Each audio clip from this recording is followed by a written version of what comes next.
C'est notre dernier rendez-vous en direct, ici depuis la CCI Seine-Estuaire au Havre, dans le cadre de cette semaine de la PME. Et donc c'est le dernier rendez-vous aujourd'hui.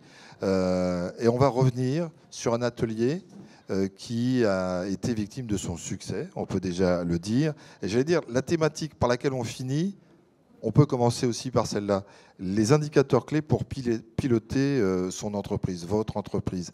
Et ils étaient deux à animer cet atelier qui s'est tenu aujourd'hui. C'est François Bombreau et Gildas Le Guyot. Messieurs, bonjour.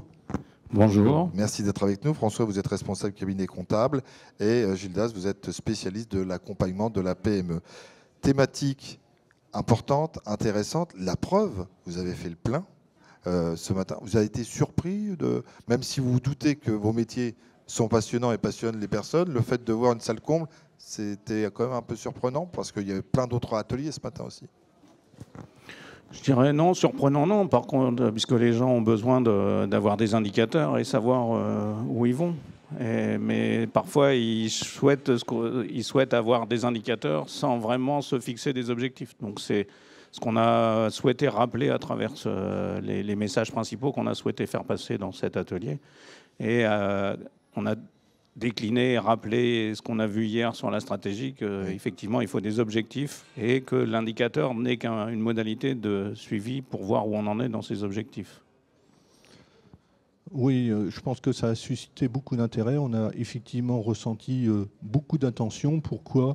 Parce qu'on a voulu et on a peut-être été, on a suscité de l'intérêt parce qu'on a voulu sortir du chiffre et de ne pas rester cantonné dans la seule dimension financière de l'entreprise. Une entreprise, c'est plein de composantes qui va de la prise de commande, de la recherche de clients jusqu'à encaisser le produit de leur travail en passant par une phase d'écoute, de qualité, de recherche de la satisfaction du client. C'est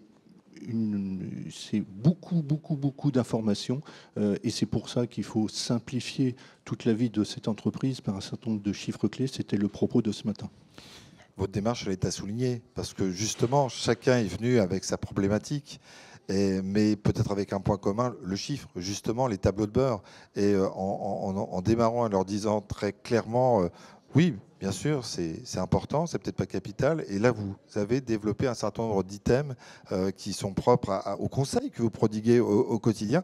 Ça les a surpris ou pas? Ils ont tout de suite adhéré, ils se sont dit, OK, oui, ils ont raison, j'y avais pas pensé. Moi, les retours que j'en ai, tout simplement par le regard, tout simplement par les hochements de la tête, tout simplement par les interrogations qu'on suscitait, nous a montré que on leur a ouvert certaines portes, certaines réflexions, et c'était évidemment l'objectif de la réunion de ce matin, pour qu'ils puissent trouver leur tableau de bord, leurs chiffres clés, adapté par rapport à l'entreprise, par rapport à l'enjeu et surtout par rapport à la stratégie. Et là, je pense, j'espère, tout au moins c'est notre ressenti et le travail d'écoute qu'on a fait post-réunion, qu'on a bien été en phase par rapport à leurs attentes. Sans avoir peur de poser la question, non pas qu'il dérange, mais la vraie question, c'est la conduite d'une entreprise, c'est quoi? Et cette question-là, il faut bien la poser à un moment donné pour ensuite décliner un ensemble d'accompagnements que vous prodiguez. L'accompagnement, effectivement, c'est s'intéresser d'abord au métier, à son environnement, bien maîtriser quelles sont les valeurs du chef d'entreprise, puisque c'est lui notre interlocuteur. Oui. Est-ce qu'il a su transmettre cette vision à l'ensemble de son entreprise et lui-même s'être fixé des objectifs? Hier, pour commencer l'atelier, la plupart des gens nous ont dit qu'ils venaient dans ce type de réunion justement pour prendre un peu de temps et un peu de recul. Aujourd'hui, on leur se confortait dans leur idée qu'il fallait encore plus prendre du temps, se poser régulièrement pour pas être toujours le nez dans le guidon et de temps en temps réagir trop tard, au même titre que quand vous conduisez une voiture. Si vous êtes perturbé, à un moment donné, la décision elle est fatale. Et donc c'est ce qu'on a exprimé. Je pense que, comme disait François, les acquiescements on nous ont avec des sourires. Finalement, je pense que certains se sont dit oui tiens, mais on a des experts comptables en face, mais finalement ils essayent de pas nous vendre de la donnée financière et de nous vendre autre chose. C'était intéressant. D'où l'importance de faire un arrêt sur image sur ce qui constitue la mécanique de l'entreprise, les différents services dont on sait qu'ils sont là. Mais peut-être qu'on n'a pas analysé à sa juste mesure les incidences entre l'un et l'autre, la valeur entre l'un et l'autre. Et c'est ce que vous avez, je crois, aussi insisté sur tout ce panel de services qui existe au sein d'une entreprise. Bien sûr.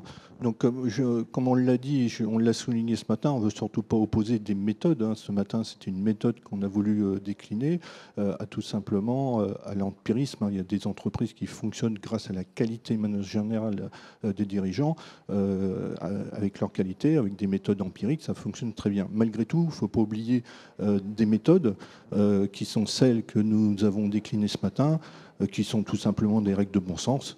Je planifie, je fixe mes objectifs, je fais. Ensuite, une fois avoir fait, je check. Et ça, c'est là où il y a besoin d'instruments de mesure. Et une fois que j'ai checké, je mesure les effets favorables, défavorables. Et en fonction de l'analyse, je corrige. Voilà, c'est un cercle vertueux. Et là, vous l'avez fait chronologiquement. C'est-à-dire qu'on les fait dans cet ordre-là. Il vaut mieux éviter d'en faire de rater des étapes entre deux. Bien souvent, et c'est pour ça qu'on lutte contre l'image de l'expert comptable, à dire d'hier, où on va constater 3 mois après la date de clôture, dans le meilleur des cas. Donc là, le message de ce matin, c'est anticipons, n'attendons pas le bilan. Oui, je confirmerai, c'est que notre métier est celui vers lequel on doit tendre pour amener nos clients à être encore plus efficaces. C'est effectivement de les aider dans l'anticipation. À la limite, on pourrait idéalement faire le bilan, on doit pouvoir le faire en octobre ou novembre pour une clôture 31 décembre, puisqu'on a une vision de l'atterrissage et on sait où on va atterrir. Et quand on va attaquer les périodes suivantes, on devrait déjà être dans la projection du nouvel exercice. Les décisions pas forcément stratégiques, puisque celles-là sont à 3-5 ans, mais les décisions tactiques pour atteindre les objectifs, au lieu d'être dans le traitement finalement du passé, ce qu'on était souvent autrefois vu comme des gens qui travaillons sur le passé. Nous, au 30 juin, quand on met analyse du 31 décembre N-1, ça commence déjà à dater. Donc on aime bien... on a un peu l'impression que c'est un métier où les gens pilotent en regardant dans un rétroviseur. Vous bouleversez un peu l'image du métier en disant ça. C'est-à-dire que je ne suis pas en train de dire que c'est bien ou mal, mais en disant ça, et on aurait presque envie de dire, mais bien sûr, ils ont raison, c'est le bon sens, puisque ce qui est passé est passé. Même s'il y a des choses qui nous permettront de corriger l'avenir, on est sur une démarche passéiste un petit peu. Et là, vous êtes en train de dire, nous, ce qui nous intéresse, c'est votre avenir. Et bien sûr qu'on prend en considération ce qu'on faisait avant, mais on va le faire différemment maintenant. Oui, et ça, ils l'entendent. Ouais. Ah, bien sûr, non seulement ils l'ont entendu, mais je pense qu'ils l'ont compris et ça, on a, j'espère, suscité beaucoup d'intérêt. Donc ce matin, en fin de compte, c'était de pouvoir mettre sur tous les processus clés de l'entreprise, et il y en a beaucoup, mettre le bon thermomètre sur la machine, sur le ressenti des hommes et des femmes qui composent l'entreprise, le bon thermomètre où on va vérifier que la température est bonne. Et si la température n'est pas bonne, qu'est-ce qu'on fait par rapport à ça? En fin de compte, c'était ça. C'est pas quand le bilan est sorti qu'il faut effectivement agiter le levier pour corriger la trajectoire. Alors, on en revient à ce que vous avez dit, sortir de cette notion que l'on peut avoir, qui est déjà passéiste de la comptabilité, de l'expert comptable. Et vous avez dit des mots forts, vous avez dit anticiper, analyser, accompagner, j'en ai raté un, mais il y en avait un quatrième. C'est des mots forts quand même sur le fait de l'implication du cabinet, des experts de chez vous, pour le développement de l'entreprise. Tout à fait. Donc, c'est objectif, faire, checker, vérifier. Et en fonction de l'analyse de la vérification de ces fameux thermomètres, après on corrige en bien. C'est l'objectif. Au final, vous avez passé un bon moment et vous avez renseigné à bon escient nos chefs d'entreprise, nos dirigeants, nos commerçants, nos artisans, nos professions libérales.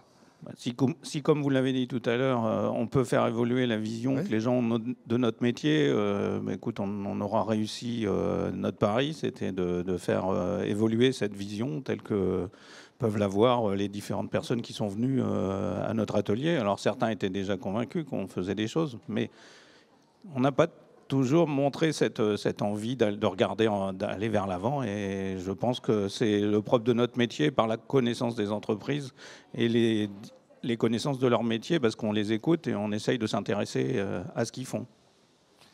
Donc, dernière question que je n'ai posée à personne d'autre. Je l'ai réservée pour vous, parce que vous êtes les derniers à passer. Il n'y a plus d'autres rendez-vous après. Partant pour la prochaine édition, ici, de la semaine de la PME? En tout cas, pour moi, c'était une première. Ça a été un véritable plaisir. Et le plaisir, ça a été aussi de voir le regard, je l'ai dit tout à l'heure, la satisfaction, l'intérêt qu'on a pu effectivement susciter, l'ouverture d'esprit qu'on a pu voir, et aussi la qualité de l'organisation de la CCI. Bien sûr, ça sera avec plaisir de revenir l'année prochaine. Plaisir partagé, je suppose, monsieur Le Guillot. Tout à fait. On a hâte de repartager nos compétences, nos savoirs et d'échanger. C'est ça qui nous fait grandir et continuer. C'est le moteur. Vous signez là en bas à droite, hein, ça c'est acté, vous l'avez dit, c'est vu. Merci à vous deux. Merci à vous. De votre partage de passion et de ces explications très claires. Il y a encore un rendez-vous ici extrêmement important. C'est celui qui va se tenir à 19h en compagnie du fondateur de Columbus Café. C'est un personnage inspirant. Parfois, il peut déranger, mais il retombe toujours dans les envies qu'il aime partager. C'est Philippe Bloch, qui est le fondateur de Columbus Café. Alors, logiquement, si vous venez et que vous n'avez pas réservé, ça va être compliqué. Mais je crois qu'il reste une place. Voilà. Donc, vous faites comme vous voulez. Vous pouvez vous déplacer ou téléphoner un petit peu avant pour réserver. Mais c'est le dernier rendez-vous de cette nouvelle édition de la semaine des PME. Encore mille merci. Merci de nous avoir suivis. Et puis, on se dit à très bientôt. N'hésitez pas à partager ce que vous venez de voir, parce que ça nous fera plaisir et je pense qu'on peut en faire en profiter beaucoup d'autres, des dirigeants, mais pas que. Merci, au revoir. Au revoir. Merci à vous tous.